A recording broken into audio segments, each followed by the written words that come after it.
Hi, I'm Lorraine Dahlmeyer and I'm the Director of Formula Botanica, the #1 international online organic cosmetic science school.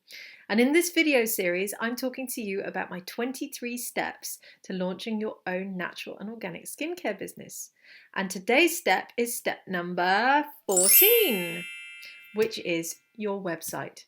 You need to have a good website. Even if you don't intend to retail online, you need to have a good website. Remember that. It is your calling card to the outside world. And nowadays, people will go and find you online to see if you have a website.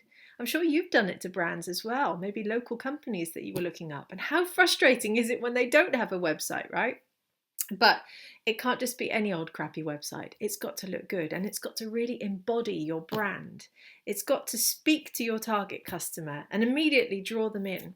Because basically, when people land on a website, they're only there for a few seconds before they click away.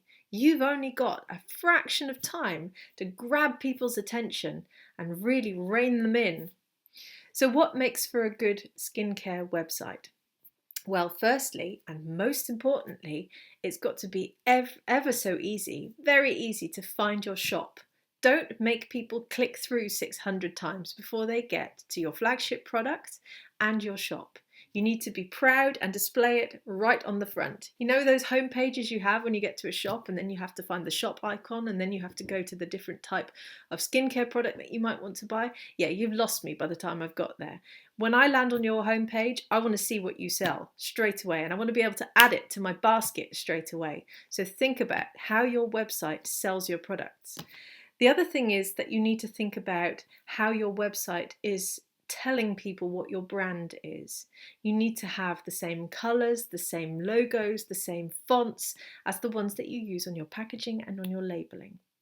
You also need to think about the functionality of your website. Is it easy to use? Is it easy to find the information that people are after? Think about showing people a bit about you. I know we talked about this in the branding step, right? Personal branding. Don't be scared to put yourself on your website. Some people even name their skincare companies after themselves. What a fantastic way of branding themselves, right? And you could have a photo of yourself saying, "Here is my beautiful cream, come and buy it." You also need an about page because people are nosy. And as I said, people connect with people. So they will come and have a look at your about page and they'll want to know who you are. I constantly feel disappointed when I go onto a website and there's no information there about the person running a business. There's no photo. There's nothing about their story. How did they get into business? I'm interested. Tell me. And you need to think about how you keep people connected with you. As I said, you've only got a few seconds to grab their attention. So try in those few seconds, to grab their attention so that they stay a little bit longer. And once they do stay there a bit longer, see if you can get them onto your mailing list. And we'll talk a bit more about this in one of the next steps. So think about your website. Maybe draw out a sketch of what it is you're trying to create before you go down that route. And then you have a vision and make sure that that vision meets your brand and meets all of your expectations in what you're trying to tell the world about you and your business. So I hope you enjoyed step number 14 and I hope you'll be back tomorrow for the next step.